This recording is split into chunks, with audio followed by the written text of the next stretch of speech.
Good afternoon, everyone.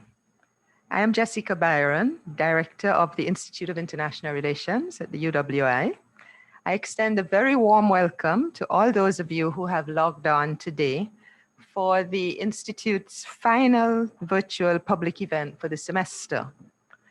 A warm welcome also to our distinguished panel, who have all kindly agreed to join this roundtable discussion on the United States election outcome and the implications for US-Caribbean relations. Now that the dust seems to have finally settled, we can begin to discuss this important topic for the hemisphere and for the entire world. I will now introduce our panel today. Richard Bernal is former Pro-Vice Chancellor of Global Affairs of the University of the West Indies. Ambassador Bernal, prior to being at the U.W.I, served on the board of directors of the Inter-American Development Bank. And before that, he was Director General of the Caribbean Regional Negotiating Machinery for 8 years. And probably most pertinent to our discussion today, he was Jamaica's ambassador to the United States of America and permanent representative to the Organization of American States for 10 years. Our second panelist in terms of the order of introduction is Dr. Samantha Chatram, who is seated next to me, and she is research manager at Trinidad and Tobago Police Service. Dr. Chatram recently published her first book, American Foreign Policy in the English-Speaking Caribbean, from the 18th to the 21st century. That came out in 2020, published by Palgrave Macmillan. Dr. Chatram, in addition to her duties with the Trinidad and Tobago Police Service, is an adjunct lecturer in international trade at the Institute of International Relations and has previously worked for both the Ministry of Trade and Industry and the Ministry of Foreign Affairs in Trinidad and Tobago. Our third panelist is Dr. Carey Fraser, Associate Professor of Government and Justice Studies at Appalachian State University in North Carolina. Dr. Fraser's research and publications focus on US foreign policy and domestic politics, and on the politics of the Caribbean and the Atlantic world. He is the author of Ambivalent Anti-Colonialism, the United States and the Genesis of West Indian Independence. And very importantly for us here at the IIR, he is one of our alumni, and we're very happy to have him with us today. Dr. Anthony Peter Gonzalez is Senior Honorary Fellow at the IIR.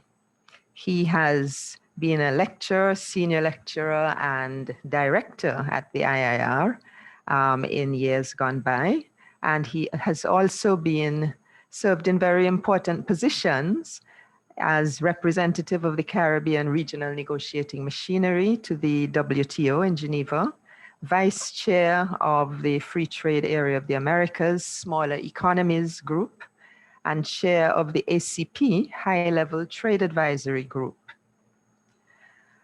And since 2013, he has been Honorary Senior Fellow at the Institute of International Relations here at U.W.I. Professor Andy Knight, University of Alberta, Canada, is a former director of the Institute of International Relations here in Trinidad and former chair of the Department of Political Science at the University of Alberta.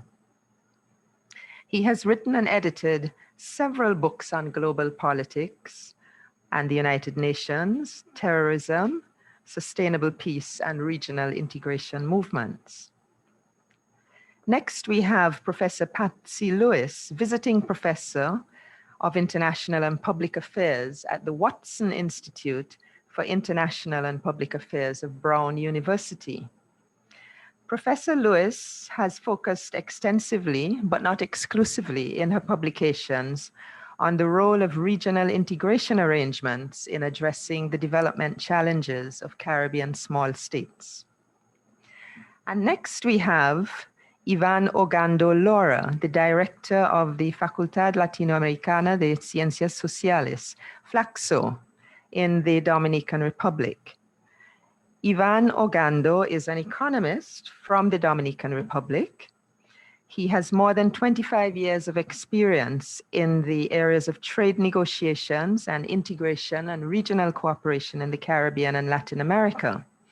He has held various technical positions in international institutions, including Carey Forum, the Administrative Secretariat of the Free Trade Area of the Americas, the Caribbean Regional Negotiations Machinery, and he has also served as director of the Caribbean Directorate in the Ministry of Foreign Affairs of the Dominican Republic, and he is currently advisor to the Vice Ministry of Negotiations and International Cooperation.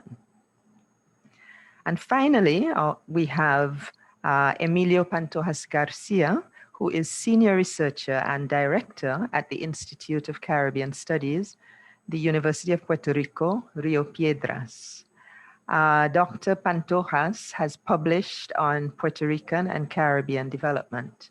So I would like to welcome all our panelists very warmly today. We are conducting this discussion as a roundtable, and we will start by inviting all the panelists to give a few minutes, 4 minutes to be precise, in which they can make general comments on our topic for today. So we'll start with Ambassador Bernal.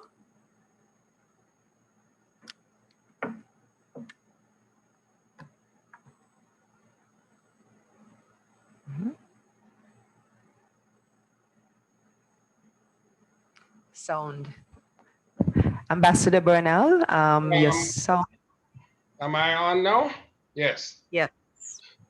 Madam Chair, colleague panelists, good afternoon. Happy to join you for this important and timely event. Congratulations to the Institute. For the response to the first question, what would be the major strategic event that would preoccupy the Biden administration as it comes to office?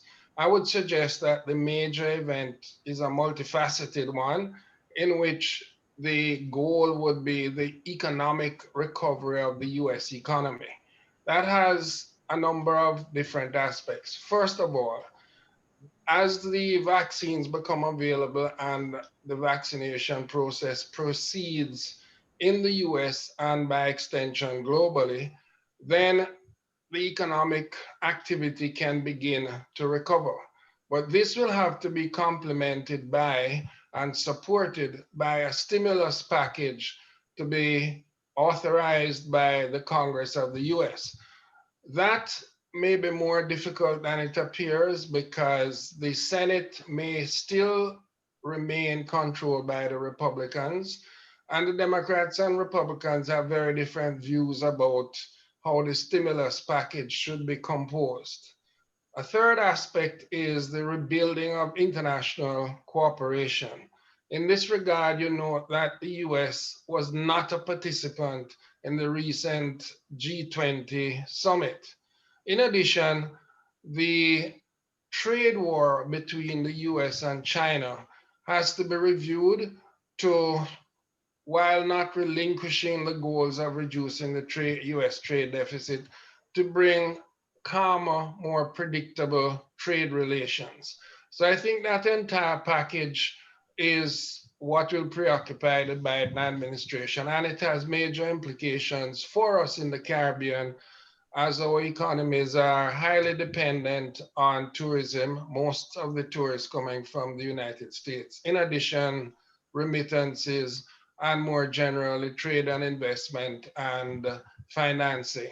So I think that is going to be the major preoccupation. I'd like to signal at this stage that the Caribbean should not expect to be a major priority on the foreign policy agenda of the Biden administration.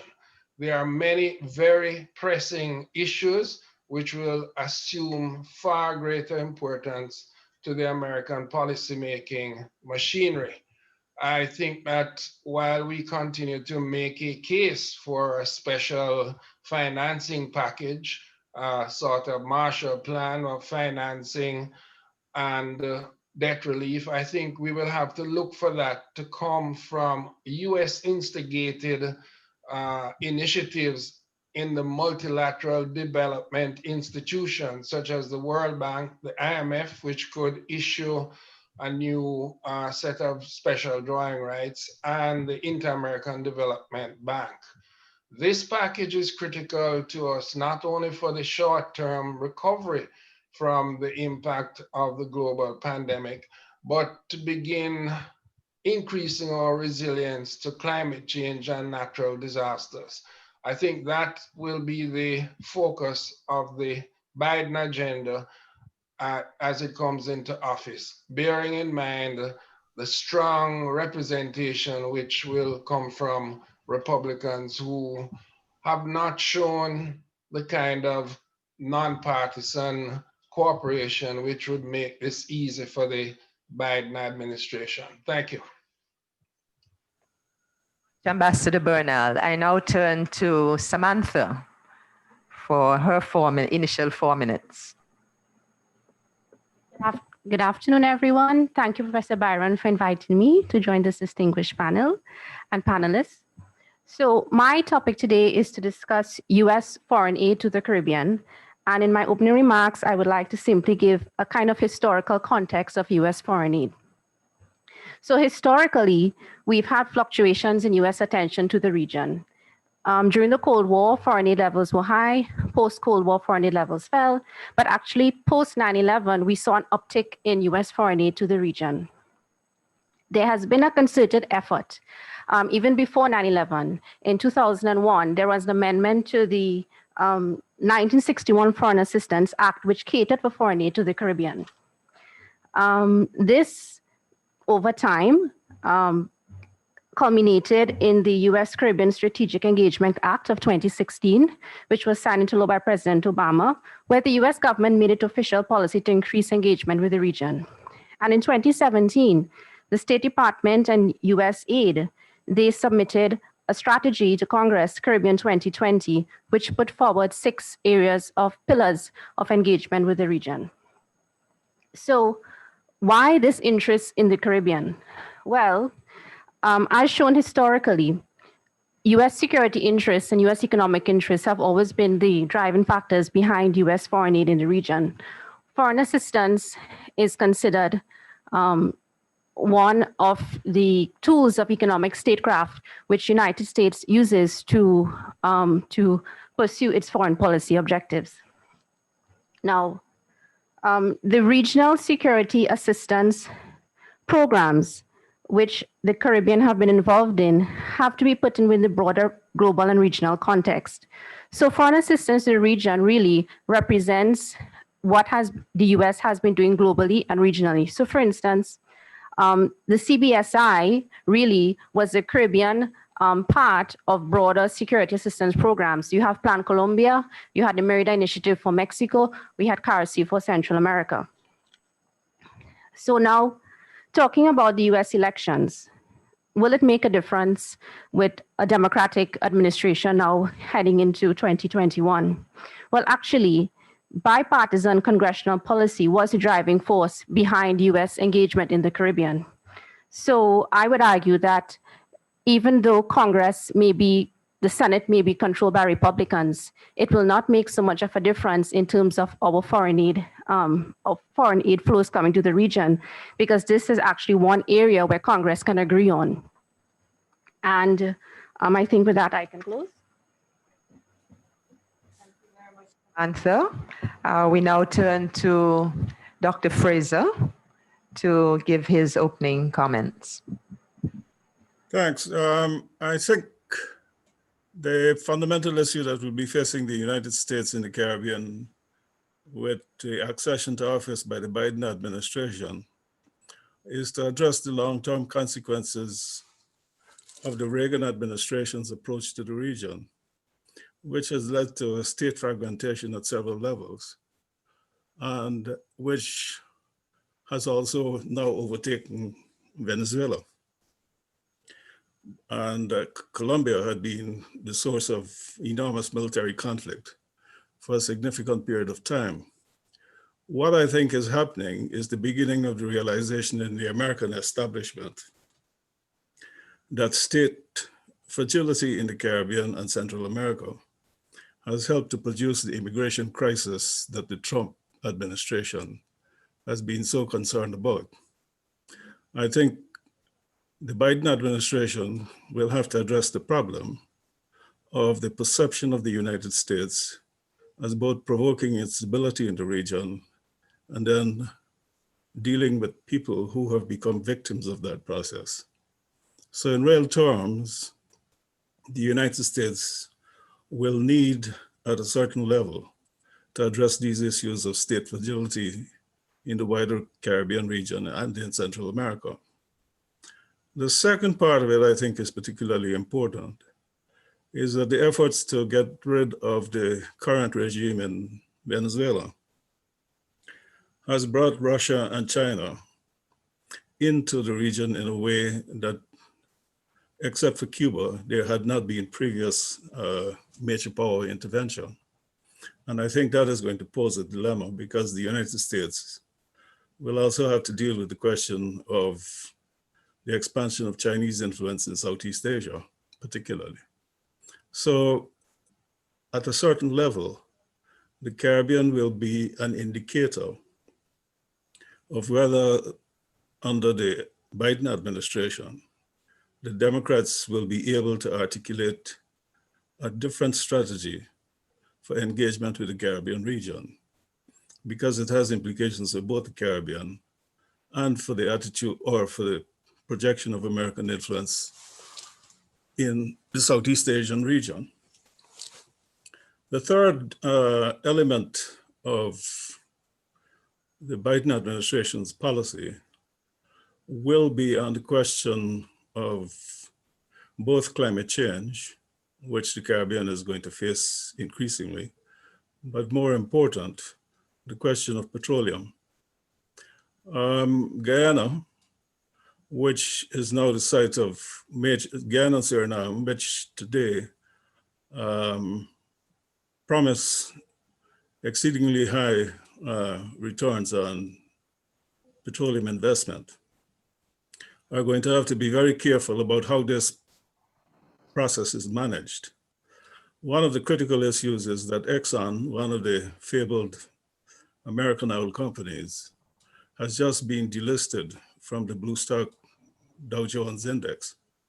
And in that kind of context, one of the questions that will emerge, particularly in Guyana and Suriname, is whether the oil companies will become overpowering influences on relatively, I shouldn't say weak governments, but which do not have the assets or the capacity to deal with the major oil companies in the wider world. I'll close there. And we now turn to Dr. Gonzalez for his opening statement.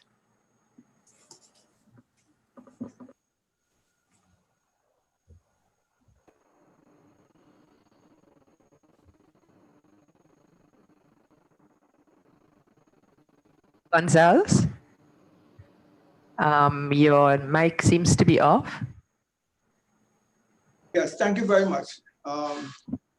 Let me thank Professor Byron for this initiative, as well as the organizers for inviting me here today. Let me also greet my colleagues, whom I haven't seen for quite a while. I want to begin by saying that whenever there's a party change in Washington, there's some swing in the pendulum. But what is different now in this last election is that because of the way in which the government operated for the last 4 years, we had what you might call a radical shift in the way that pendulum would swing. 4 years of the Trump administration brought up fundamental changes in the sense that America moved away from its post-war foundations of promoting multilateralism, democracy, and open markets, and it moved towards what one may call America First, unilateralism, isolationism, and nationalism. So if we apply this to the Caribbean, we see that there have been foreign policy changes occurring in certain key areas. For instance, there are the areas where you have radical change, and I will come back to that. Then there are the areas where you have conventional changes, and then you have areas where there's continuity, and then you have, of course, the new policy initiatives that tend to arise with each administration. In the areas where you have significant change, I would think that these were immigration and climate change in the U.S. attitude towards the region's relations with China, the U.S. attitude to the WTO, which impacted multilaterally on us as small states. I think in those areas, I tend to detect you had a significant change towards the region. In areas where you had more or less a conventional change, I would say is more or less with respect to Cuba and to Venezuela. There you see, for instance, the swing was much more towards a more militaristic position by the Republicans, which involves more military threats, more heavier sanctions and so forth, as opposed to a negotiated approach. And similarly, with respect to Cuba, you saw, for instance, the swing away from less restrictions under the Obama time towards greater sanctions and the reintroduction of pretty strong restrictions that existed before. In the areas where you have continuity, I would say that these were largely with respect to the Caribbean Basin Security Initiative. We had some slight changes. I would think there's a proposed budget cuts, which the Trump administration had proposed. I don't know how far they reached with that. But by and large, in trade, things remain the same. You had the Caribbean Basin Trade Partnership Act being renewed. And in other areas like energy and investment and so forth, things more or less remain the same. You have, of course, some new issues that tended to emerge. And I think here we saw, for example, which was just mentioned a while ago, the Growth in the Americas initiative. That was somewhat new, although to some extent it existed in the energy initiative that started since Obama, where you try to promote investment in new energy. I think to some extent that initiative was extended to what is called the Growth in the Americas initiative. And then you have, to some extent, on the part of the Caribbean, we tend to see some new issues arising out of the COVID experience, out of the heavily indebtedness of the region, and the search for some kind of concessional lending from the United States. So some new issues have emerged from the Caribbean, which have come onto the table for negotiation, and we have to look at that. Let me just conclude by saying that the issues or the drivers of US policy are by and large the same, which has to do with migration, the Russian and China, what you may call the pandemic, or the need for economic recovery, and low intensity security threats. These issues are still there. They may be in different degrees to some extent, but they're still there driving the policy. Thank you very much. And I now invite Professor Knight, Andy, to make your opening statement. Thank you very much, Professor Byron, and to my fellow panelists. It's nice to see you all. I want to begin, first of all, by saying that, traditionally, most US elections are usually fought over domestic issues, not foreign policy issues. So very, very seldom do we find a lot of attention paid to foreign policy in US elections, but I think we're living in a different era right now, what I call an interdomestic era, in which the primary issues addressed in the 2020 US elections, I think will have an implication for US foreign policy for the region, for Caribbean region. And definitely implications for U.S.-Caribbean relations. The primary issues I think that bedevil the U.S. election campaign this time around were the mismanaged coronavirus pandemic, the failing U.S. domestic economy, which of course was a byproduct of that pandemic, the immigration issues, particularly the draconian Trump immigration issues, racial injustices exposed, of course, by the George Floyd moment. And in many of those areas, I think one can discern that that one can discern that Joe Biden's administration, Kamala Harris administration, will take a completely different path from that of the Trump-Pence presidency. I think there's some impact on U.S. Caribbean relations. The transition process from Trump to Biden, I think, was initially stymied, of course, because Trump has refused to concede defeat and allow Biden to start the transition process. But I think this sets a very terrible example for countries in the Caribbean region, especially when we consider what happened in Guyana recently. You might recall the recent Guyana elections, whose results were prolonged by President Ranger's refusal to concede defeat. The US government, of course, along with most countries in the international community, pressured Ranger and his APNU AFC to eventually step down and accept the will of the people. I think now we are witnessing a similar kind of situation in the United States, where Trump has used every single legal mechanism to try to stymie the Biden's transition process.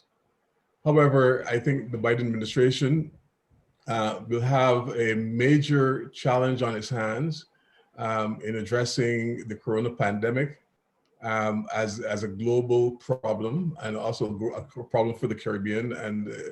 And I think the return of the US to collaborations with the World Health Organization, to working with the Pan American Health Organization, would be a very good move on the part of the Biden administration if it's in order to tackle the issue of reducing the spread of this pandemic to the region, to the world, and particularly getting a scientifically approved vaccine to all countries that are trying to bring this pandemic under control. Addressing the global pandemic, I think, in this particular collaborative way would result in a boost to the ailing US economy and may in fact improve the economic situation in the Caribbean, which is, of course, is now reeling as a result of GDP losses from the disruption to tourism. As we know, visitors numbers in the Caribbean has reduced significantly as a result of the pandemic. We've seen a fall of as much as 71% compared to 2019 in visitors to the Caribbean countries. And this will mean, of course, a loss of about 2 million jobs and about $44 billion to the region, according to the World Travel and Tourism Council. Any improvement in this way to deal with this pandemic will result likely in improvement to the tourist industry of the Caribbean, and that's to be expected, hopefully, with the Biden administration. The other issue that I think might be is of present concern for me is the rollback of some of President Trump's draconian immigration policies and a return to the Obama era policies of providing a pathway to citizenship for Caribbean people who have been living and working in the US without formal authorization.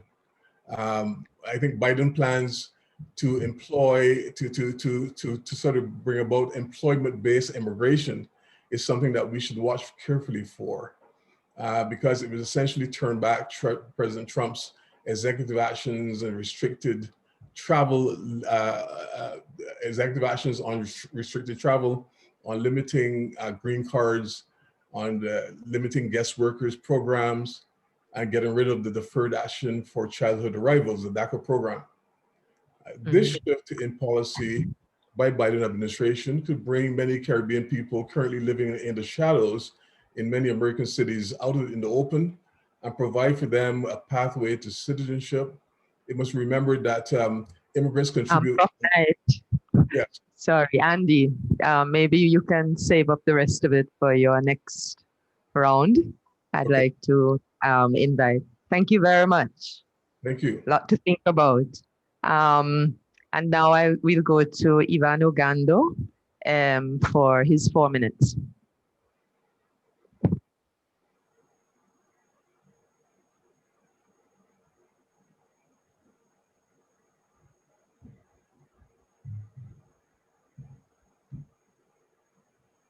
Ivan, you seem to be muted.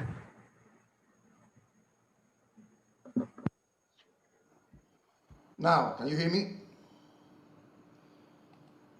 Okay, well, I was saying that I'd like to thank the organizer for the invitation of chairing this panel with such a distinguished group of regional academics. And in particular, I appreciate the opportunity of being here with two persons who I learned a lot while I was serving as part of the CRNM. That's Ambassador Richard Bernard and Anthony Gonzalez, who, with the late Anthony Gill, I learned from these people the value of thinking holistically about the Caribbean and to think beyond language barrier, cultural differences, political divergences, and other biases that have hindered our capacity to achieve a better understanding in our region. So thank you very much. And well, as I was mentioned here, Latin America and the Caribbean region was not a priority for the political campaigns of Biden or Trump. Only Venezuela and Cuba became part of the political discourse, and only in deference to Florida voters. Nevertheless, there's enough information that could allow us to engage in an exercise of informed speculation as to what possible regional scenarios under the new administration we will face coming January 20th. Joe Biden brings more first-hand experience on foreign affairs than any other first-term U.S. president in the last few decades. He chaired the Senate Foreign Relations Committee and also played a very important role in shaping foreign policy as vice president during the Obama administration, particularly in Central America. In this regard, I think that it is safe to speculate that there will be a noticeable different approach on issues of immigration and cooperation from the Caribbean.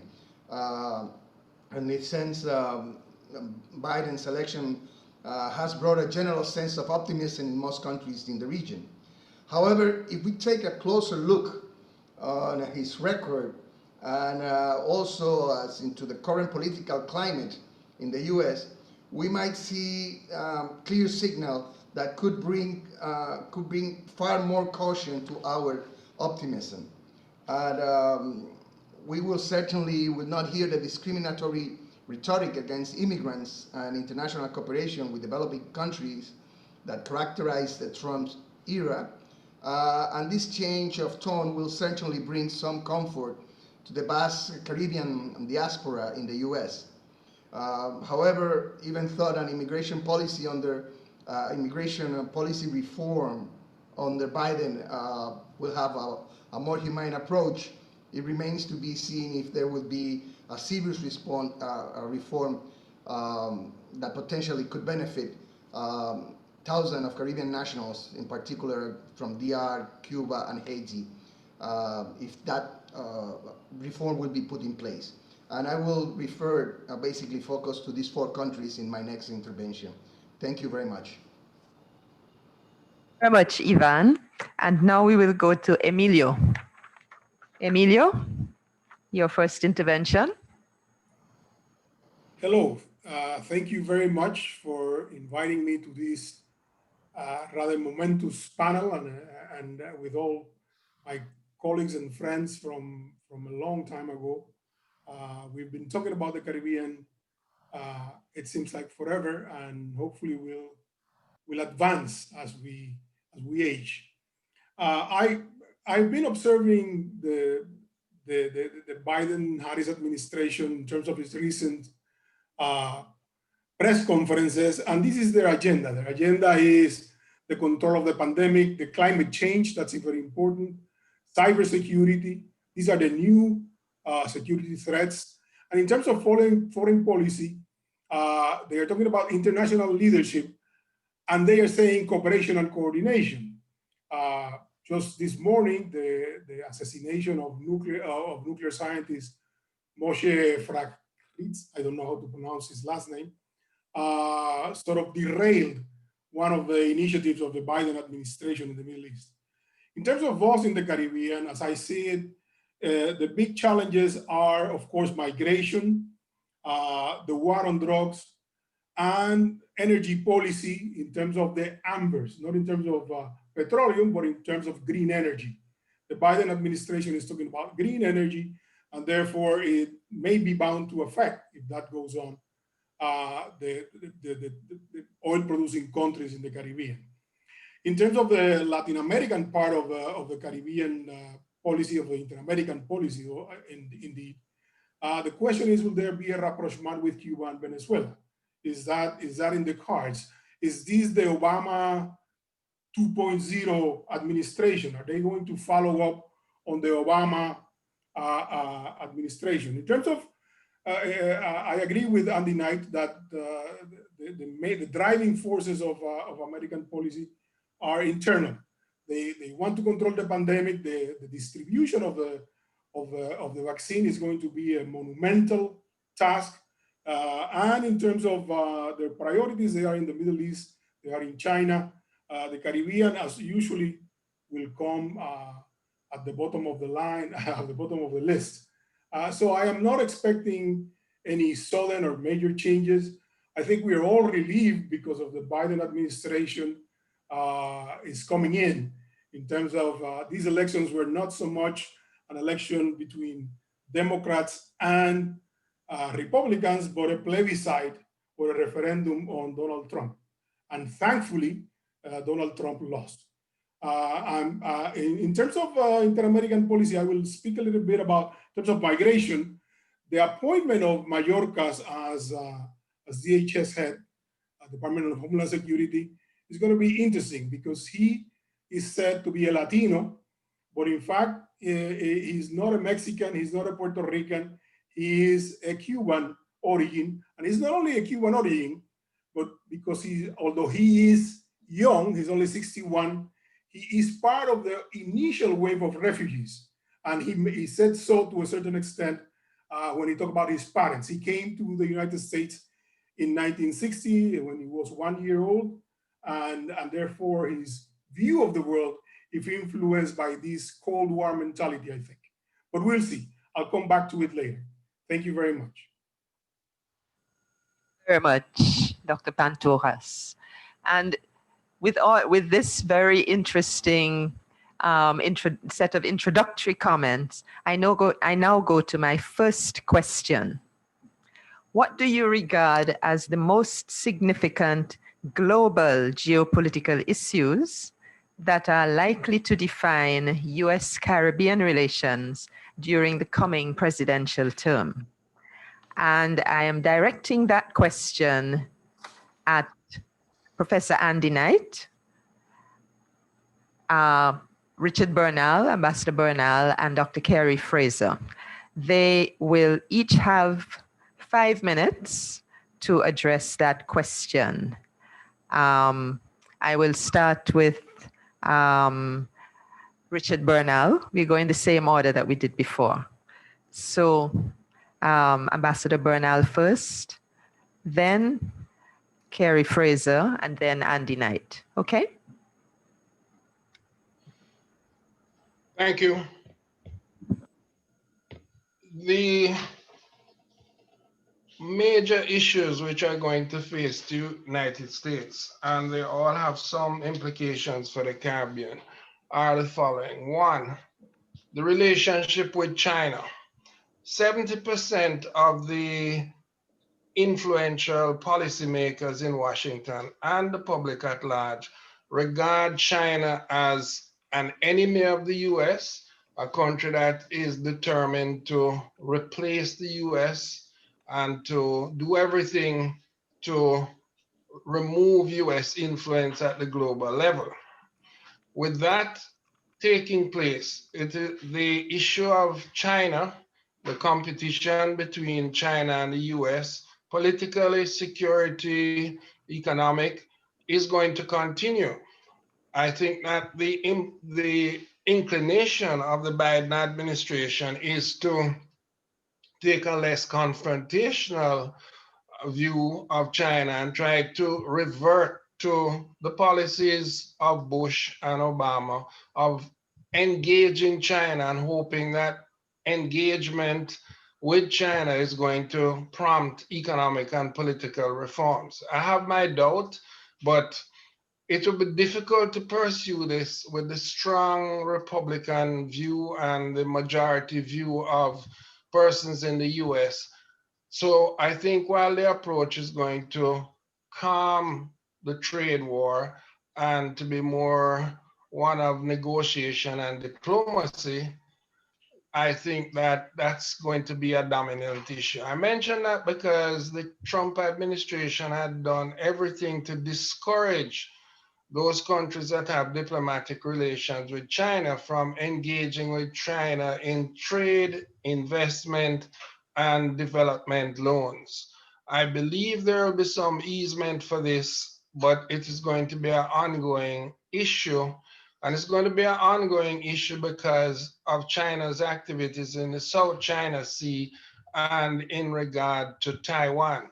I think the US will be drawn into having to have some kind of response in that part of the world, and it will have implications here. The second big issue that Biden will bring change to is the whole issue of climate change. The appointment of former Secretary of State John Kerry is a good sign. It will take time for the US to reintegrate into the Paris Accord to replenish the resources that were withdrawn. To the extent that that is taking place, the administration will be far more empathetic to the existential threat to the Caribbean of climate change and more urgently, the natural disasters which are occurring more intensively and more frequently and which the region is still trying to recover from. It could be that the US would support a special climate resilience initiative for the region, going beyond the traditional trade arrangements and the traditional encouragement of private sector investment, currently now focused on the energy sector, but not an entirely new approach. A third issue will be the whole question of the switch back from unilateral action to a multilateral approach. The rebuilding of alliances, the re-engagement in multilateral fora, multilateral institutions, including the WTO and the United Nations. To the extent that there is a move to multilateralism, that is good for small states, and the Caribbean are small states. It's always better for small states in a multilateral forum rather than to be engaging purely on a bilateral basis. So I think that those three, among many others, I want to just close by saying there are several other important issues which will preoccupy the US. Traditional issues like North Korea, the Middle East, terrorism, Saudi Arabia, etc. I believe that Africa and Latin America, including the Caribbean, are going to be issues which are of secondary importance to the Biden administration. Thank you. Bernal. And now we'll go to Dr. Fraser and then to Professor Knight.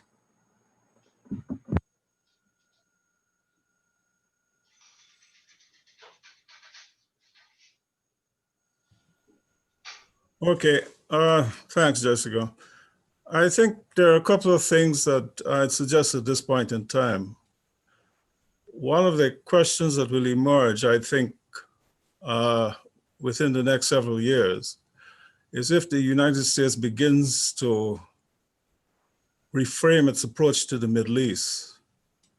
The Caribbean and its petroleum resources will become a central part of that process because it promises, in terms of the size of the reserves found off of Northern South America, will provide both levels of profitability and productivity that could help or that could reassure America about the security of its access to oil. So that is something that may need to be thought through much more systematically by regional decision makers about how to engage with this issue. The second important issue I think should be kept in mind is that Joe Biden is the second Catholic president of the United States. And more important, that the climate czar that has been appointed is also a Catholic. I think this is the first time in American history that you have a president who's a Catholic and one of the most powerful players in the American Democratic Party, John Kerry, as the climate czar. It means that the United States will be moving to rethink its energy strategies. So in that kind of context, how the Caribbean engages with the US will be important. The third issue is what has not been widely publicized within and outside of the United States is that Trump's campaign, which was launched with attacks on Mexicans and Latin Americans, reflected long-term anti-Catholic bias in this society. And it is something that will prove a problem for the United States in terms of rehabilitating its relationships with the majority Catholic societies of the rest of the hemisphere. So I think the importance too that also has to be addressed, which is very recent, is that Pope Francis has appointed the first Black African-American Catholic cardinal in the church's history in the United States. One of the interesting issues will be whether Biden, Kerry, and the Catholic churches within the United States, as well as with Rome, may embark on new strategies for dealing with the region. I don't think that they should be underestimated. Biden is a very devout Catholic, and I think he understands the importance of stressing his Catholic identity in terms of engaging with Latin America and the wider Catholic world. That is also a reflection of a reality of American politics. The Republican Party since the late 1970s has been in some ways extraordinarily accommodating to Southern evangelical Christianity, which is a source of considerable religious intolerance in this society. But it is also informed American foreign policy strategies abroad. These, I think, are particularly important to keep in mind, that the religious tensions within American society will be reflected in its foreign policy interests. And in that kind of context, it may be important to start thinking for the region about how it will engage with these very powerful influences within American politics. The other issue that I would suggest that needs to be thought about is that the United States, in the process of rebuilding its alliances, particularly with the Western European countries, is going to offer the Caribbean an opportunity to engage in that process as part of a coordinated strategy within the Atlantic world about the expansion of Chinese influence across the Atlantic. And it's something that I think has not been fully articulated, but it is beginning to emerge because there's the recognition that China will be a major player in the international system, and that in that kind of context, other kinds of solidarities will have to be brought into play in terms of dealing with the rising influence of China. Thanks. Kerry, and thank you for directing our attention to the issue of Catholicism. That certainly has brought a very new issue into the conversation. I now turn to Andy Knight. Eager to hear your views on global issues, Andy. Thank you very much. Yeah, I think I am in agreement with almost everything that's been said before, particularly the important issue of China in the backyard of the United States. What I consider to be a movement towards a shift in global hegemony that's occurring is something that the Biden administration is going to have to contend with. And it seems to me that that shift has already been occurring for some time. And the question about whether or not the United States can actually sort of return to a system in which they're leading the world at the multilateral level is something that I think Biden has made it clear that he wants to do. The question is going to be whether or not he's going to be able to successfully do so with the rise of China and its influence, particularly in the Caribbean region. I noted that in 2013, Biden made a visit to Trinidad and Tobago, and it happened just before Xi Jinping's visit to Trinidad and Tobago. And this was clearly an attempt to try to counter the growing influence of China in the region. And I believe that this is going to be a preoccupation for the Biden administration. The good thing for Biden is that he has a very good relationship, as I saw at that meeting in 2013, with members of CARICOM, the leaders of CARICOM. I noticed that Gonzalez has already congratulated the president-elect Joe Biden on his victory, and he wants to work closely with the U.S. administration in pursuit of what he considers to be common goals of the administration and CARICOM in advancing the well-being of Caribbean people. One of those areas will have to be the pandemic and how Caribbean countries are going to be able to get out of this, this major problem, which is going to bedevil both the United States and the rest of the world, but also the Caribbean countries being very small and being very vulnerable to these kinds of pandemics. So I would expect to see that, that there will be forms of collaboration between the new US administration and Caribbean countries. I would expect to see a lot more of that collaboration occurring under the Biden administration.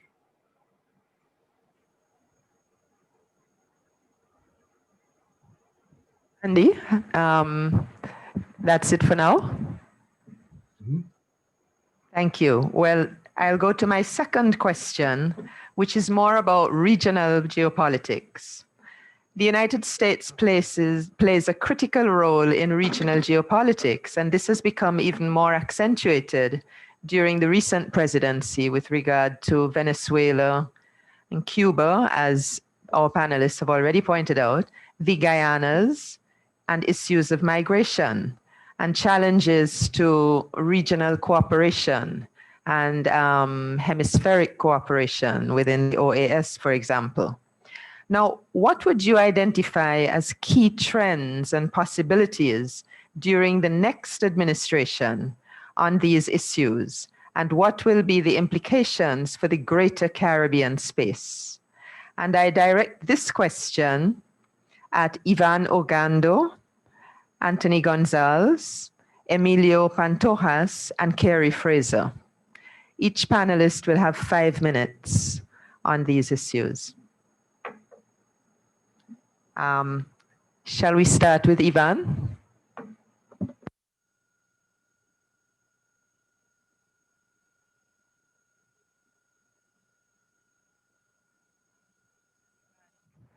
Your mic. Ivan?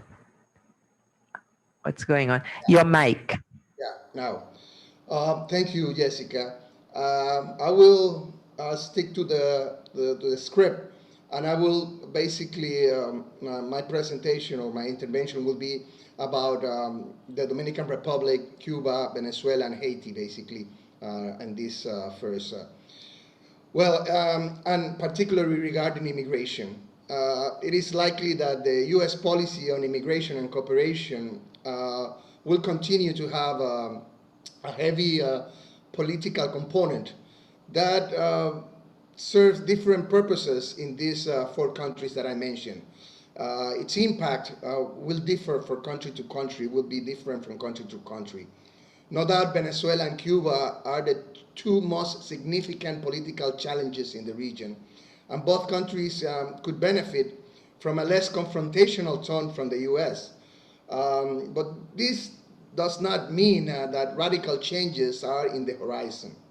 While Biden was critical of Trump's policy regarding Cuba, it is not likely that things will pick up where the Obama administration left off, or that Biden will press further for completely lift the anachronic embargo, since that is still a very thorny issue for Cubans in Florida. We cannot forget that also that Biden's pick for the State Department, Antony Blinken, was serving as Deputy Secretary of State just days before the Obama historical visit to Cuba. Blinken expressed concern about the detention of peaceful protesters against the Castro regime and called on the Cuban government to end tactics of repression against them. Blinken has been an active, very active in promoting human rights, so this will be an important component of the policy towards Cuba. He has also expressed that the Cuban people are better served by a system where they can choose their political parties and leaders. However, members of Congress like Marco Rubio were not very pleased with the lack of consultation about the Cuban policy when Blinken was at the State Department. In fact, it has been said that in order to be confirmed, Blinken might have to compromise with Republican hardliners senators. In view of this, the rapprochement with Cuba might be a more gradual process and with more conditions than before. Biden might rescind some sanctions, but not all. Initially, one of the possible first signals might be to build back the staff of the U.S. officials at the embassy in La Habana, since it was drastically whittled down to a bare bones crew by Trump.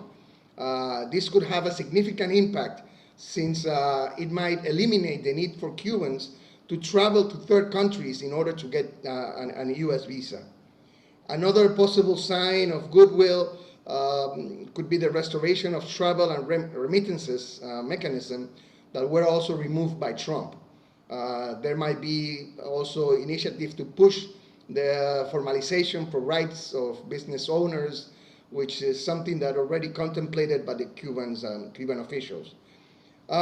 Given the current circumstances, just reopening the channels of communication and diplomatic dialogue with Cuba will be a significant step forward.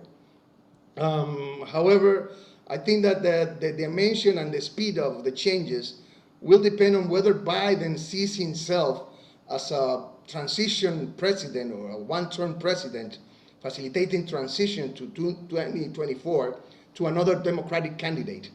Let's not forget that Biden will be 82 in 2024. If he doesn't plan to run again, then chances are that there might be some more radical changes, just like Obama did at the end of his administration, some radical changes implemented in order as a way to leave a legacy. And basically also with Venezuela, it is clear that the Trump strategy has led nowhere and has significantly undermined the OAS as an inter-American institutional mechanism for conflict resolution.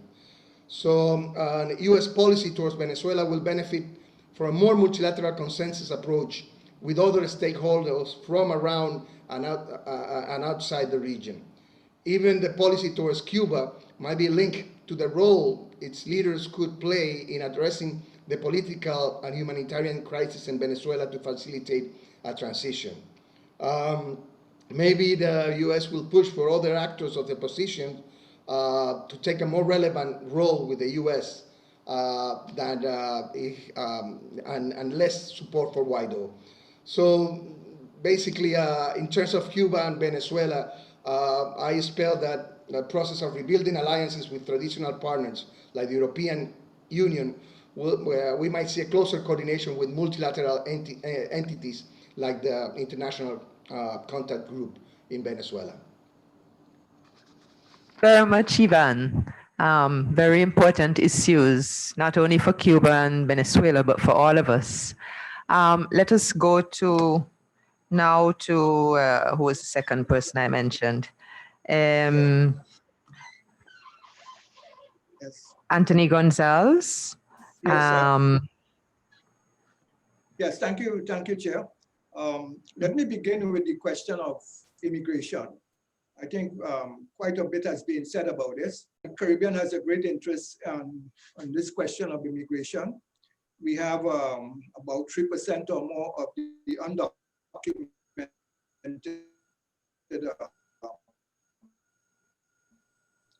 immigrants in the United States. And therefore, we are interested in changes being made. It would bring legislation to provide some pathway to citizenship for dreamers and immigrants as a whole. I think we also expect that he may review this whole question of temporary protected status and sort of provide some kind of leeway for the Haitians. Some of them who are still in the United States have been threatened with expulsion. And a lot of the policies that were pursued on the Mexican border, which had to do with, the migrant protection protocols and the third country asylum rules and so forth, we expect that these changes will be made. So that would be in the interest of Caribbean migrants and so forth, so that these are changes that the region would welcome. As regards climate change, I think Ambassador Bernal has more or less summed up my position, which is that insofar as Biden will go back to the Paris Agreement, he will join the Green Climate Fund, and we would expect that funding would resume to some extent for climate change and the building of climate resilience in the region. So that is a welcome change that I think one could expect. As regards Cuba and Venezuela, I think here again, and I think Ivan more or less summed it up pretty well, I think one would expect a multilateral approach on the part of the Biden administration. In some quarters, they in fact have said so. For instance, the European Union has an approach to sanctions which is less harsh than that of the United States. It tends to focus largely on the inner circles of the administration in Venezuela, and it tends to give a little, as we say in Trinidad, a bligh or something to the people.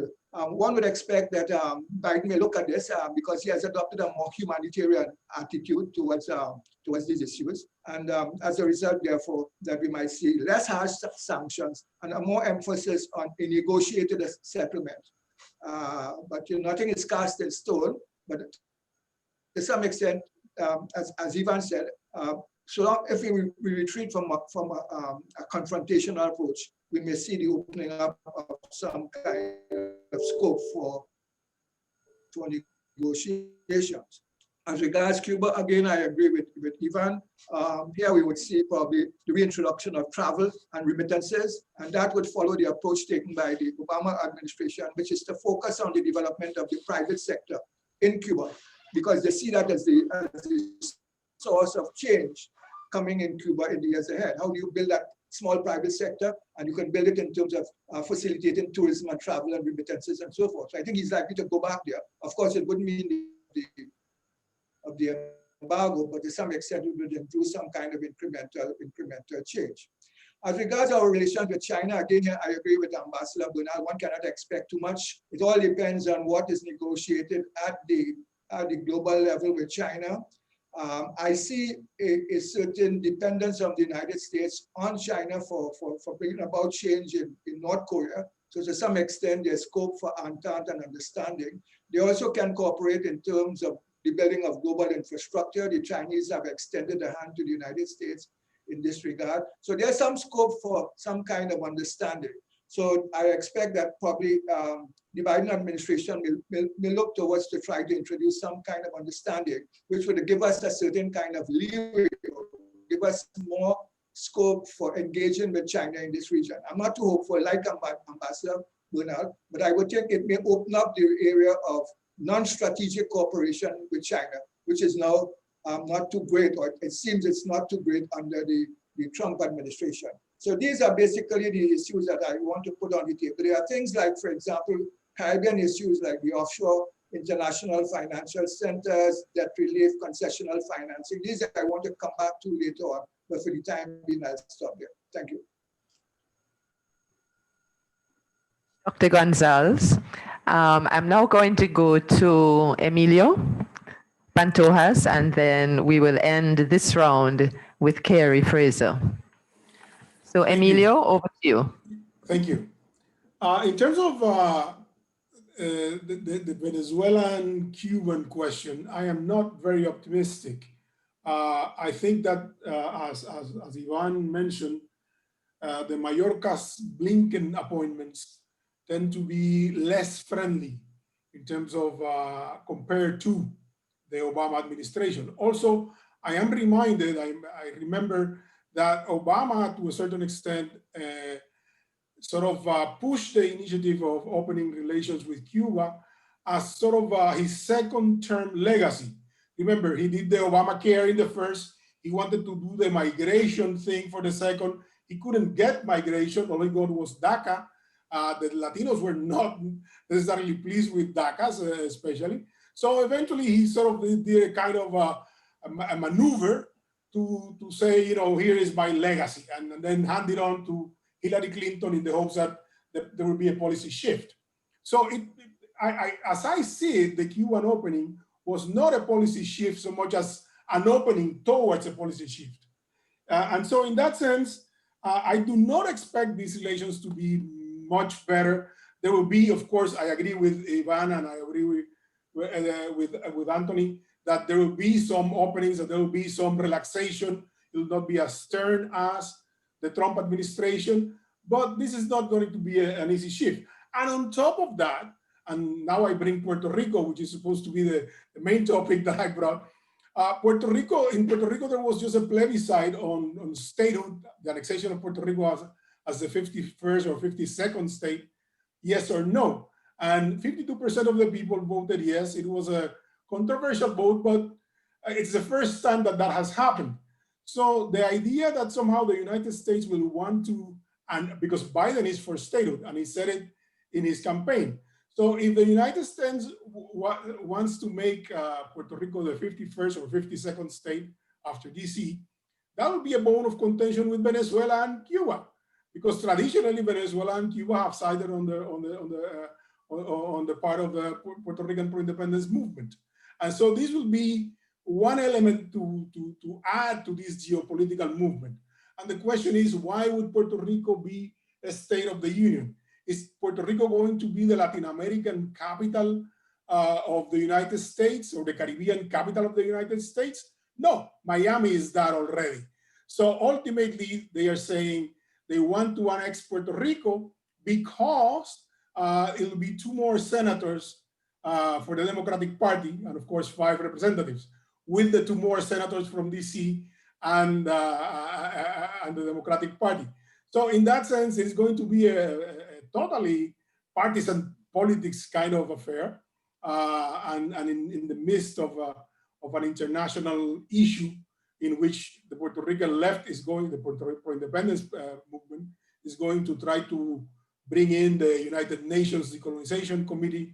So I do not see the policy as smoothly. I do not see this as Obama 2.0. And remember, Obama, there is such a thing as American policy. And there are not major shifts. I mean, you can go to the left, you can go to the right, But remember, Biden was the alternative to Bernie Sanders. Biden was, his mandate is not to shift US policy in the direction of a rapprochement with everyone. There is a very specific thing. In terms of migration, again, I am not as optimistic.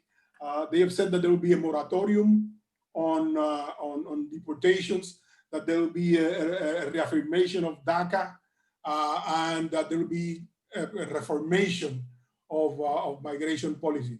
And it's still to be seen. Finally, I want to end with a question. What's going to happen with the war on drugs? The Caribbean is the gateway to one of the two gateways, especially Puerto Rico and Mexico, of course, but we are the gateways to drug trafficking from South America.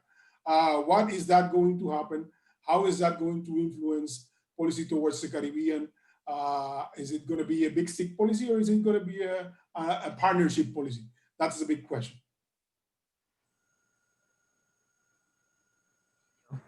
And last on this issue, the geopolitics issue, is Carey Fraser, who I think will take us to the Guyanas.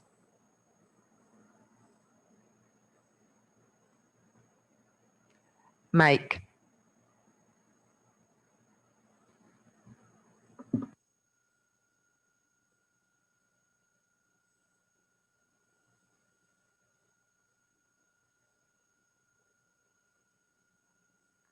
Dr. Fraser, there seems to be a problem with your mic. Is there?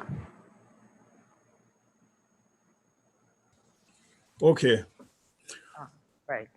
Right. Sorry. I think it's important to think about a fundamental issue in the specific context of the drug trade that was just raised, which I think is important.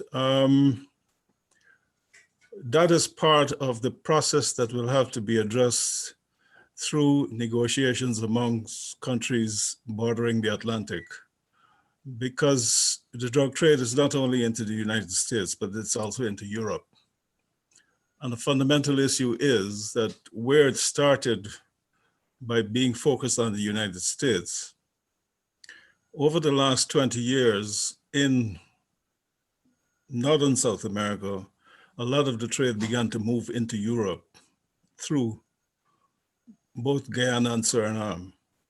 And this, I think, is particularly important to keep in mind. To address these issues, the United States will have to be part of the negotiations amongst the United States, the Caribbean, and European countries. The second part of the issue that I think is particularly important is, again, this question of, historically, the Caribbean has been part of a much wider Atlantic world. And one of the questions that leaders in the Caribbean will have to address is not about individual relationships with the United States, but how does a regional strategy for economic integration move beyond the drug trade? Because the drug trade has been a mechanism for integration across borders. And I think it will be important for us, for the people of the Caribbean, to think very systematically that as the United States begins to disengage from China, how would American investment be useful in creating a unified regime through which incentives are structured, not on the basis of individual territories or individual countries, but on the basis of a regional approach to coordinating economic policy? That has been the weakness of the Caribbean integration movement, both within the English-speaking Caribbean and in the wider Caribbean. So there'll be a need to think much more broadly within the region about how to integrate sectors across the region in order to attract investment from both Europe and the United States, and increasingly, I think, from Canada and Mexico.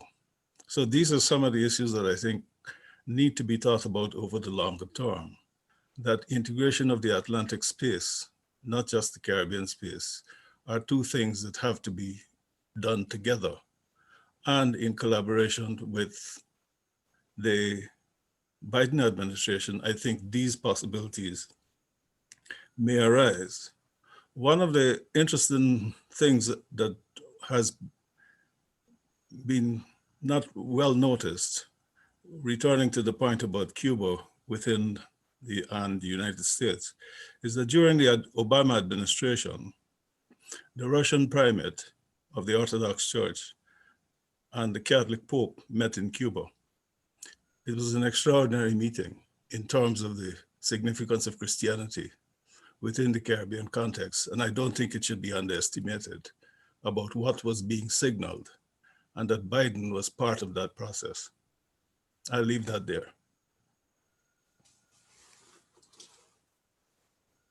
Thank you very much, Kerry. And now we're going to move from geopolitics with a touch of religion to geoeconomics. And I give my third question.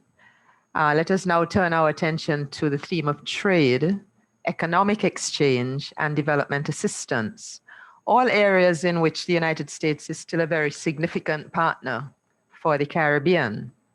What have been the major landmarks of the past 4 years, and how do you envisage the patterns of such relationships developing during the coming administration? I'm going to start with Samantha Chatram, and then we will go to Richard Bernal, Ivan Orgando, and Anthony Gonzalez. Each of you has 5 minutes. Okay, good afternoon. So I think I got the easier part because I think this is the less controversial, bipartisan aspects of our relationship, trade and foreign assistance. So as I think was Dr. Gonzalez already mentioned, continuity already we see in the area of trade with the extension of the provisions of SABERA until September 2030. So that was one good point. The second area is foreign assistance. And so if we look at foreign aid in terms of political ideology, actually Republican administrations historically over a 30-year period, which I collected data from 1985 to 2015, allocated more foreign aid to the English-speaking Caribbean than Democratic administrations. This was principally because of the Cold War. In the 21st century, I tallied foreign aid for from Bush to Obama, and I compared, and actually on average, the Caribbean received almost the same amount of foreign aid from Bush to Obama. So that's one thing. The other thing is that the reasons for continued foreign assistance have been the same, and they have been the same reasons that have been raised in Congress between 2001 to 2016. So Congress have raised the following issues, and that's why I think that the policies will not change that much under Biden, which includes, drug trafficking, the drug-related crime and violence, the escalating homicide rates in the English-speaking Caribbean, terrorist threats, with over 100 nationals from Trinidad and Tobago leaving to join the Islamic State in Iraq and Syria, corruption, and infectious diseases, which all pose either a direct or indirect threat to the national security of the United States. And of course, Congress recognizes the Caribbean's strong economic linkages and the need to maintain open trade with secure borders. So because of that, the Trump administration actually continued the engagement which started from Bush, progressed with Obama, and continued under Trump. So for example, President Bush actually made health diplomacy a big part of his administration, where he prioritized development, defense, and diplomacy as the 3 pillars of his national security strategy. Development, however, was thought it through a security perspective. So PEPFAR, which is the President's Emergency Plan for AIDS Relief, was the funding continued under Obama, and it also continued under President Trump. Another area is security, which started with the Third Border Initiative under President Bush, with Obama launching the CBSI at the Summit of Americas 2009, and President Trump continued funding for CBSI as well. Another area of consistent foreign aid has been in humanitarian assistance.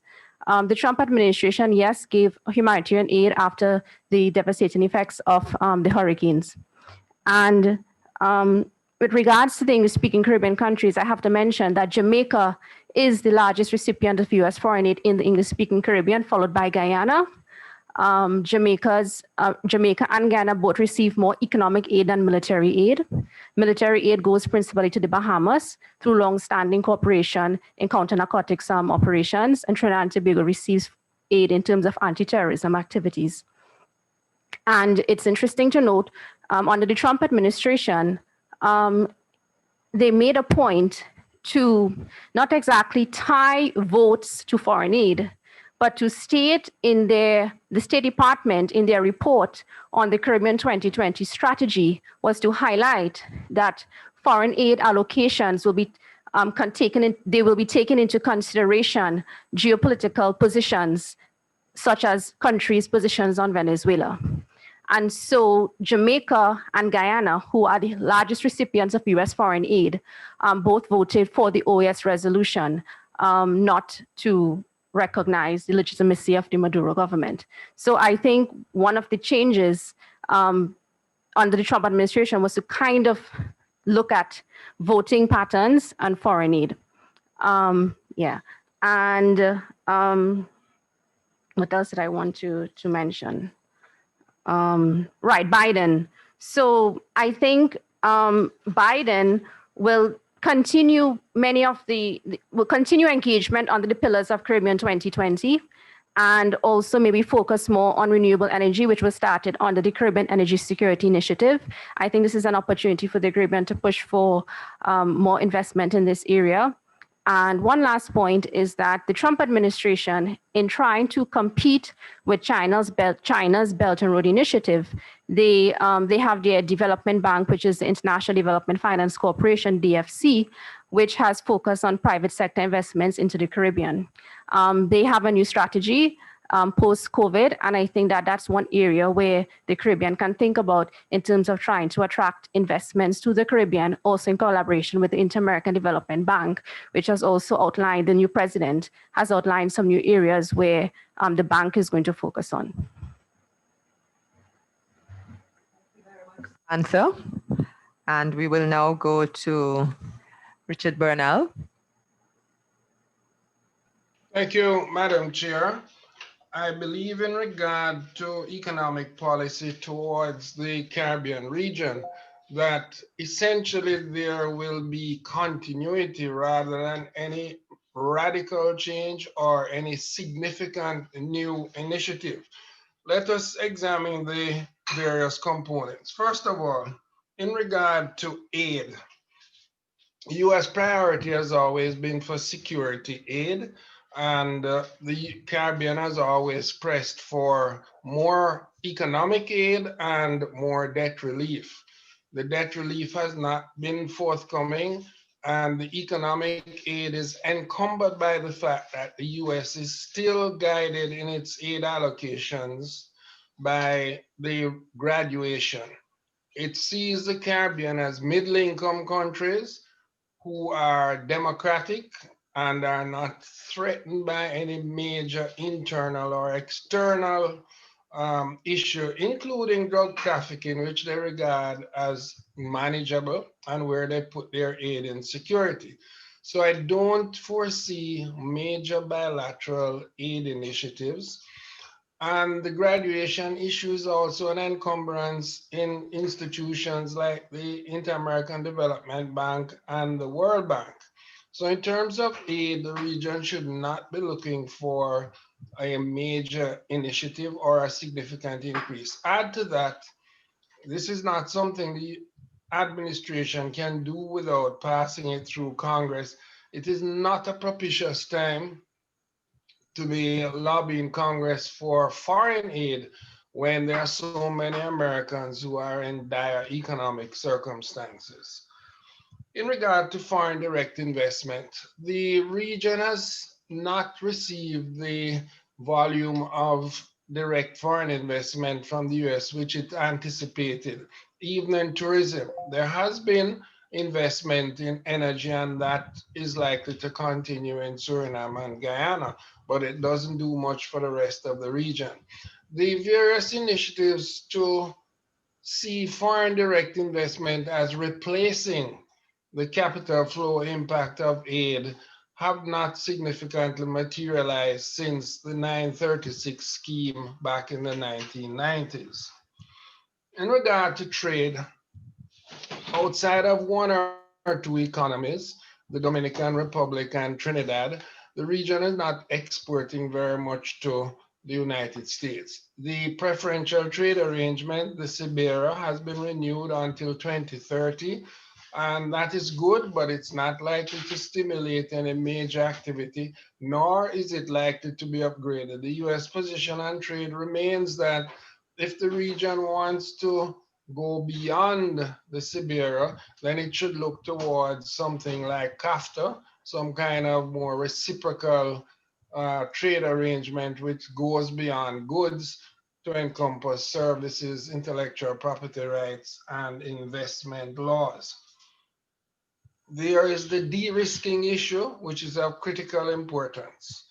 De-risking has seriously affected the region's international, financial, and correspondent banking relations. Here again, the weight of security considerations makes it unlikely for this to be changed, but there certainly could be a more flexible approach in which the implications of any infringement in money laundering would be proportional to the size of that infringement. The hope here is that US will encourage more multilateral financial development institutions to put money into the region. And there is the likelihood that the US will put both bilaterally and multilaterally go back into funding various initiatives which relate to climate change and the resilience to natural disasters. But essentially, continuity. When I was ambassador in the 90s, I worked with Biden on a number of issues. I'm not claiming to know him well or to be influential, just saying I met him and worked with him, and my impression is that he is not somebody given to radical and sudden changes. I expect essentially continuity in these areas. And I also want to warn the Caribbean to stop assuming that because Kamala Harris, the vice president-elect, has a father from Jamaica, that this is going to make her see the Caribbean as a priority. There are many, many other issues which will preoccupy her. And indeed, because you have Caribbean background doesn't mean that you can immediately come in and do something. Learn from the experience of General Colin Powell when he became Secretary of State. Thank you.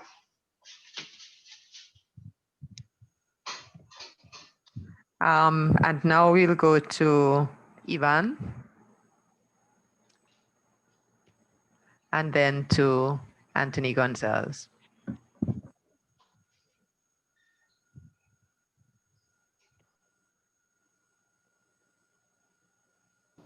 Thank you.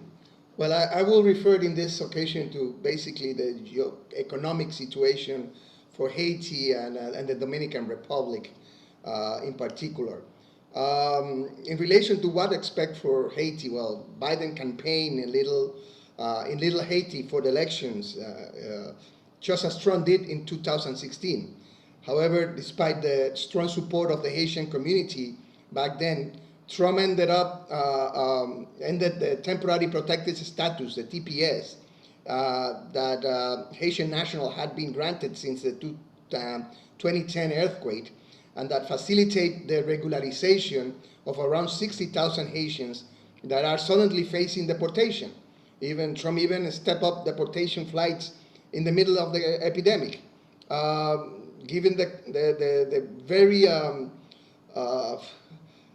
difficult current political economic situation of Haiti, the potential return of these people could only worsen the situation in the country, since they represent a very important source of remittances. Biden had promised to immediately review termination of the TPS for Haitians, and promised also to reinstate a family reunification parole program. Another campaign promise made by Biden's was that the country will benefit for more common active involvement of the U.S. policy. This definitely will mean a more active involvement in the country's political situation and to put pressure on President Moise, who had benefited from the neglecting approach of the Trump administration in order to delay elections. In terms of trade, Haiti currently is beneficiary of the CBS, but also more particularly to they have the Haitian Hemispheric Opportunity through Partnership Encouragement, which is called HOPE, established in 2007, which contemplates special rules of origin that make Haiti eligible for trade benefits on apparel imports and that enhance sourcing flexibility for apparel producers in Haiti. In this regard, it provides duty-free treatment for textile and apparel products for Haiti, and these preferences, which was just extended and is scheduled to expire in September 2025. Thanks to this initiative, thousands of Haitian nationals are employed by Dominican factories established along the border of the two countries. And so this initiative benefit, even though it's intended for Haiti, it has significant benefit for the Dominican Republic and also encourage investment around the border area, which is one of the poorest regions of both countries. It seems that Biden, there will be a change of approach on Haiti, but also the U.S. approach on Haiti has already been changing. The U.S., which had been very passive has played a very passive role in the so-called core group composed by the ambassadors of several countries, Brazil, Canada, France, and everything. Just last week, this core group, joined by the U.S., made a declaration in which they call for an acceleration of preparation of the upcoming elections and call on the country's leader and institution to publish an electoral calendar. Earlier, this contradicts Moise's intention to continue postponing the elections. But in any case, we can expect that pressure on Haitian government will increase under the incoming Biden administration, even though they will maintain aspects related to trade. As for the Dominican Republic, well, we have the DR-CAFTA, even though there are some sectors in the Dominican Republic trying to push for renegotiate the DR-CAFTA. It is not likely it will happen on the Biden administration. The U.S. has quite a significant surplus, but the U.S. represents more than 60% of foreign trade of the Dominican Republic, provides more than 30% of the tourists come from the U.S., and the U.S. main source and the U.S. is also a main source of foreign investment and remittances. So it is already President Abinader spoke out in favor of making the U.S. a special partner and has distanced himself from China. And this trend will continue in the near future. So there is betting on a more closer economic and political and trade relations with the United States.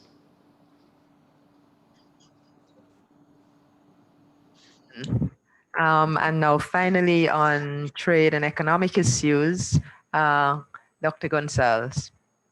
Yes, thank you, Chair.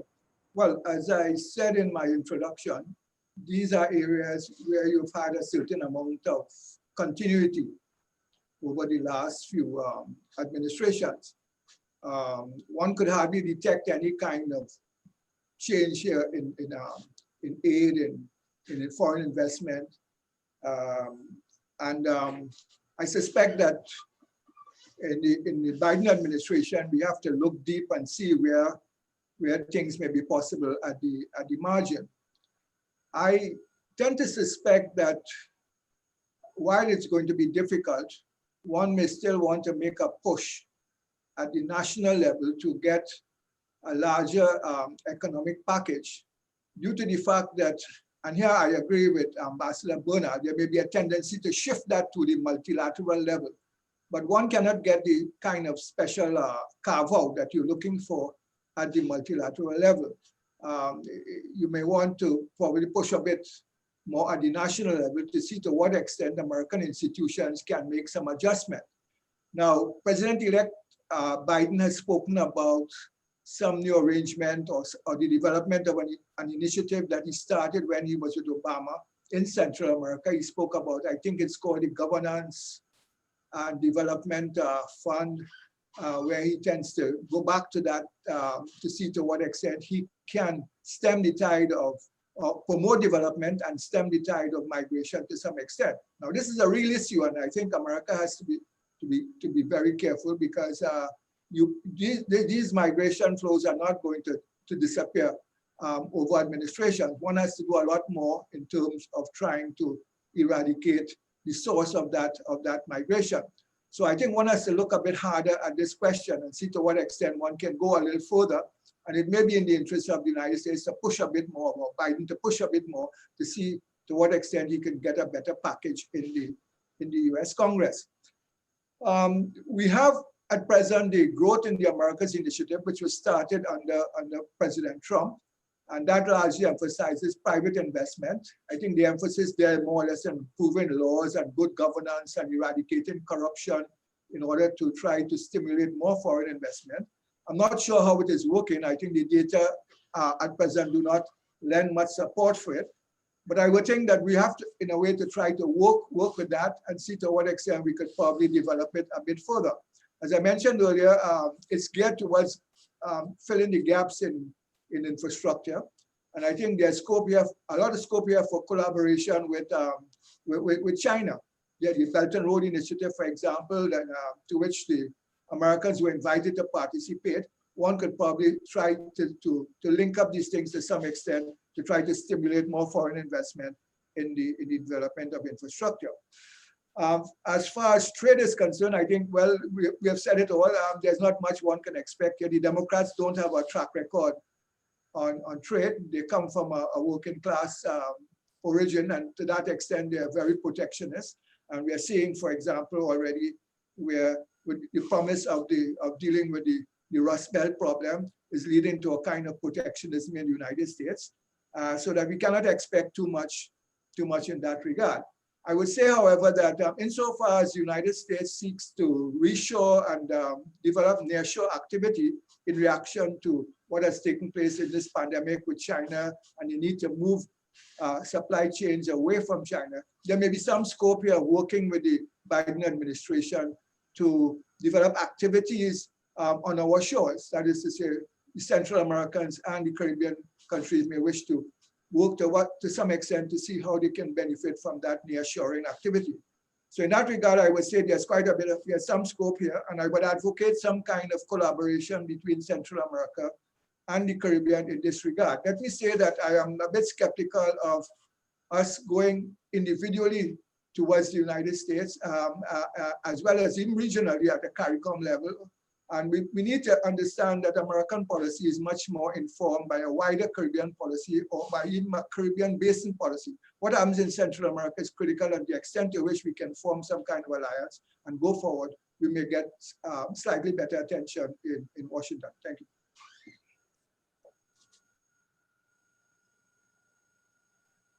We are winding down to our final comments.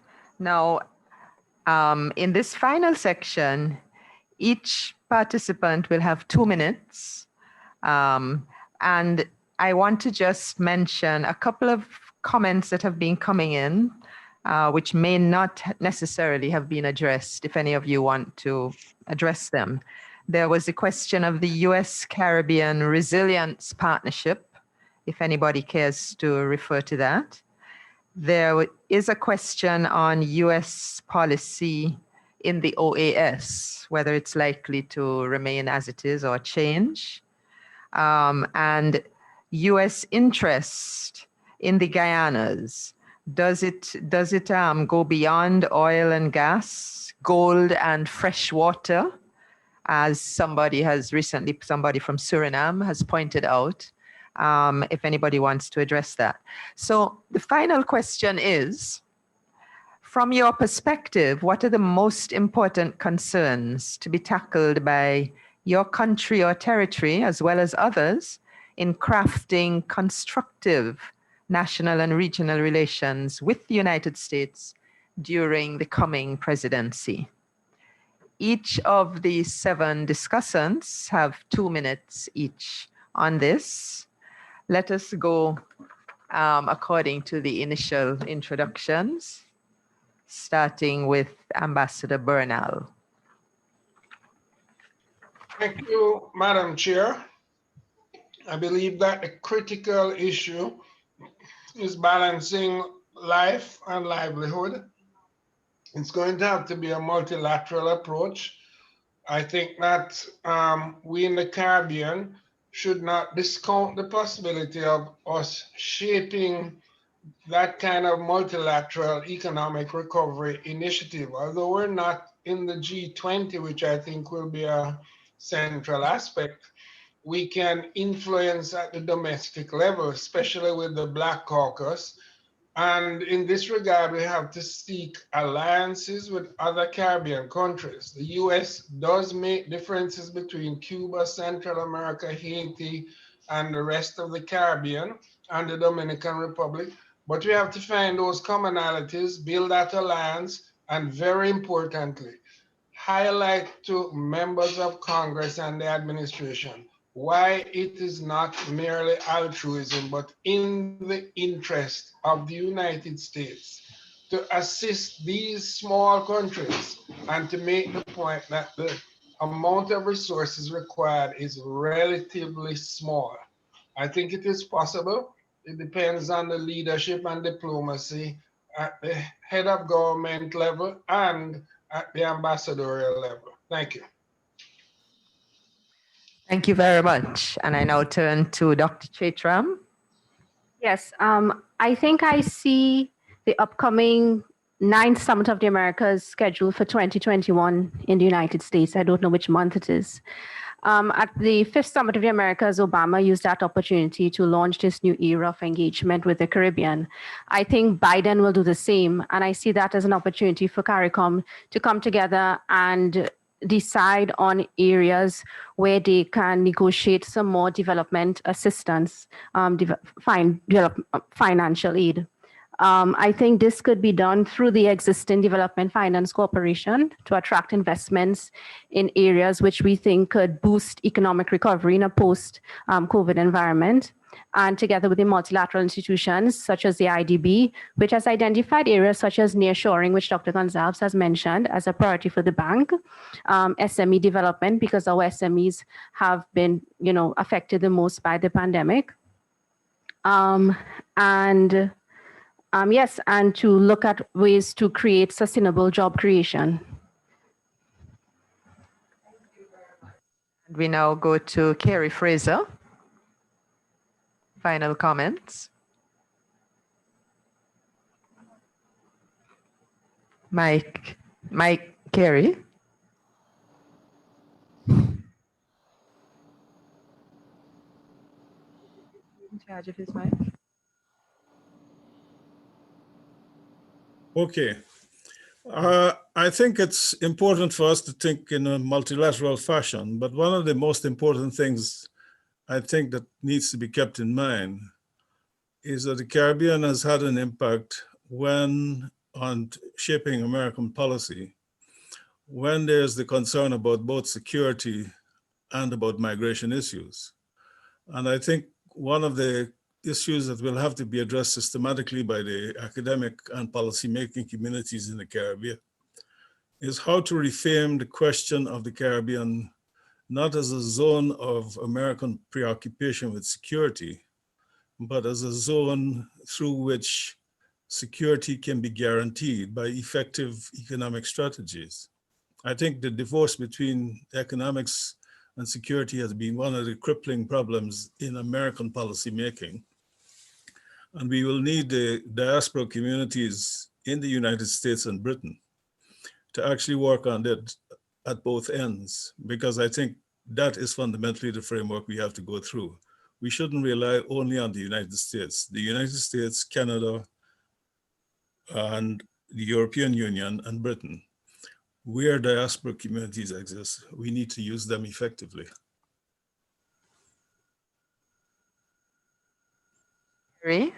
And now to Dr. Gonzalez. Final thoughts? Yes. Well, I think the region should make full use of the opportunity provided by Biden to deal with democracy and human rights in the hemisphere, and try to come up with a list of proposals that allow some kind of meaningful change to deal with the problems in the region, the problems of climate change, the problems of migration, the problems of underdevelopment, and so forth. I think we need to emphasize the point about a collective approach, because we saw in the last 4 years how the region was divided and what are the consequences of that. I think there's an opportunity now to show that the region is together and we could form some kind of collective platform. I would like to see some intra-regional negotiation with the Central Americans, on which we could create possibly a broader front and try to get some kind of permanent dialogue going with the United States. We have lost that because over the years, what has happened is that the administration has been paying no attention to the Caribbean. It's difficult to get an appointment in Washington. So I'm hoping that, for example, the dialogue that started with Biden, and when he was in office before, we saw them meeting with the region and started under Obama. I think we could try to see to what extent we could bring that back and establish it on some kind of permanent basis. But a lot of this depends on diplomacy, and I'm hoping that we have these diplomatic skills to try to make this work. Thank you. Dr. Gonzalez, I noticed that we have several Caribbean diplomats online, so I'm sure they've taken good note of that. And now to Andy Knight. Professor Knight.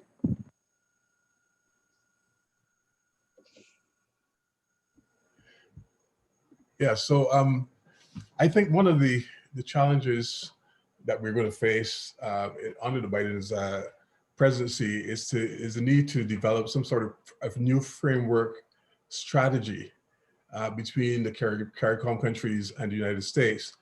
And it should be one that's, that takes into consideration the importance of moving from vulnerability to resilience. And so resiliency is extremely important, especially for the small island states of the Caribbean who've been wrecked by hurricanes and various manifold disasters and vulnerabilities. It's important to keep the cycle of high debt under control, to develop some sort of framework arrangement with the United States. I can see the possibility of, for example, pushing for a Caribbean Recovery Fund that would be used to bring relief to some of the Caribbean countries that have suffered from these vulnerabilities. Rebuilding resiliency after hurricanes, I think, is extremely important, not just for the economies of these Caribbean countries, also tourism and so on, but also dealing with the pandemic. We need to have more resilient structures to deal with the pandemic and future pandemics as well. So I think this is an important concern, and I believe the Organization of American States are working on a framework strategy document that will look at some of these issues. I think we should be at the forefront of this as a Caribbean community.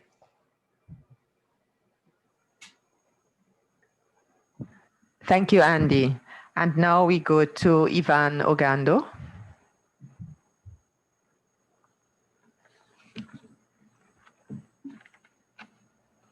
Ivan? Thank you, Jessica. Okay, yeah. I'm here. Well, I fully support what has been said by the people that have spoken before me in this part of the panel, and I think that we could all agree that there will be a marked departure from the unilateralism and even bullying of the past years, of which most of the region has suffered under the Trump administration.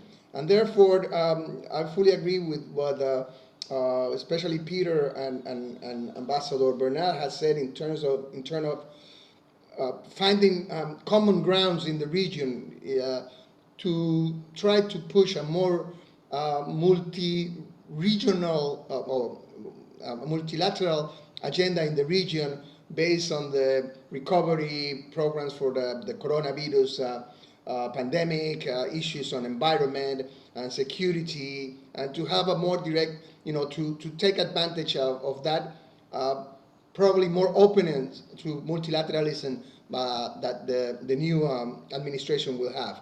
In any case, I will, on a cautionary note, we complain that well, the U.S. or the region has been neglected over the past few years.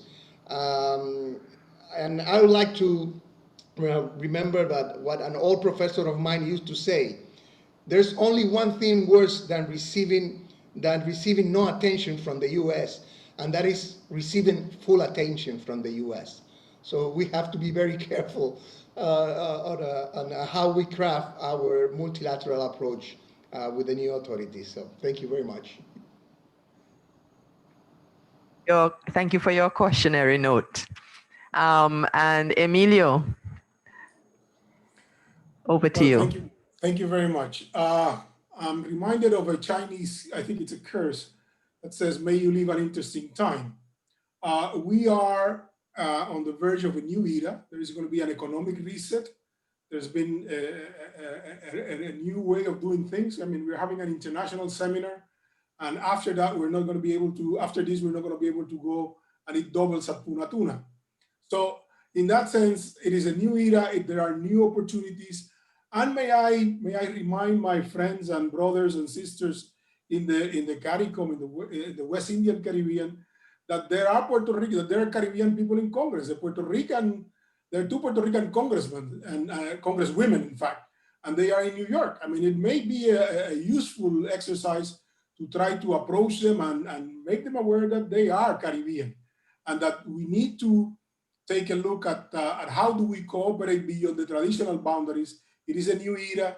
It is the era of ultra communications. We've sort of crossed every threshold. Now we can talk to each other. So let's see if we can move in that direction and truly, beyond the states, beyond governments, build alliances that will impact the lives of people in the Caribbean.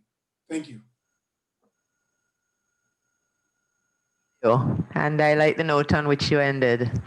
And now we are going to have critical reflections, fittingly delivered by one of the two women on our discussion team, Professor Patsy Lewis, who is going to give her critical thoughts on all that has been said so far. Welcome, Patsy. Thank you, Jessica, for inviting me. Why only two women? Do we finish? Is this finishing at 2 o'clock? Those two formidable women. Okay, I think this has been a fascinating discussion, and I'm in agreement with everything that was said. I don't take there's nothing that jumps out at me that's problematic. I just want to say, though, that I think, and that has been raised by other people, looking at the Biden administration and US foreign policy to the Caribbean, I agree that not much is going to change in terms of American foreign policy to the Caribbean. We have to pay a lot of attention to what is happening domestically and the challenges that the Biden administration has to deal with domestically. And to remember that we're talking about an administration that's only going to be here for 4 years. We do not know what is going to happen 4 years later. We do not know if Trump will be back on the scene, if it's Donald Jr. We really don't have Donald Trump. We really don't have a sense of that. So I think that what we have learned from the Trump administration is how divisive that an administration can have on the Caribbean. And that's where I want to turn my attention. To me, the Caribbean has not found a way to come up with a consistent foreign policy that would make it difficult for a Trump-like administration to divide the region. And I think there's a broader problem, though, with how we define our foreign policy. The fact that the linkages we make between foreign policy and the rest of our totality is economic, and it tends to be trade and aid. So it's a very limited way of seeing our foreign policy. We don't, to me, our foreign policy has to be grounded in a broader sense of how we see our region, how we see our resources. We have been talking a lot about getting aid from Canada, from the US, from the EU, but why do we need aid? When Ghana has oil, when Suriname has oil, when we are talking about the blue economy, the fact that we have all these tremendous resources in the seabed and in the sea, how are we thinking about a Caribbean economy? How are we thinking about ways in which we can position ourselves differently rather than thinking about what we can get from the next US administration or what we can get from the Chinese? And I think that that has been a seriously missing element in I know that this discussion was not focused. The discussion is framed to center US foreign policy. But I think that the kind of turbulence we've experienced from the global hegemon should have us thinking more deeply and to think about centering ourselves more rather than waiting for China's reaction to the Caribbean, what America thinks about China, how America is going to fight China. How are we thinking about what we want for this region, and what are the principles, the key principles that would guide our relations, whether it's with China, whether it's with the US, whether it's Europe. And I'm not seeing that. I mean, it was really tragic the way the Caribbean broke apart in response to US pressure, the way we still see ourselves as benefiting from individual approaches to powerful people. And I think that that's the real lesson for the Caribbean coming out of the Trump era. There will be instability. We cannot rely on other countries' stability and reaction to us. We have to take a more central role in how we define ourselves and what we want. And on the question of diaspora, I was really impressed that nobody mentioned Kamala Harris until Ambassador Bernal did, and in a way to dismiss her as if she was on nobody's mind, you know. So to dismiss her like, no, you know, it struck me that not one of you thought that that was important. And I don't think you're wrong. I think that what we have done is that we have engaged with our diaspora in a pretty mercenary way. It's what we can get from them, remittances. We have never engaged with our diaspora to address the challenges they have as Black people or people of color trying to exist in a racist society where racism is structurally embedded in the society. We haven't tried to engage with them. So why should we expect them to engage in the ways in which we want to engage with them? So I think the whole Black Lives Matter movement, the social justice protests, which have echoes for us because we have police violence, we have anti-Black racism. It may not be systemic in the same way, but we still have a lot of colorism. And I think that we have to really rethink how we want to connect with our diaspora so that they can become a more political force.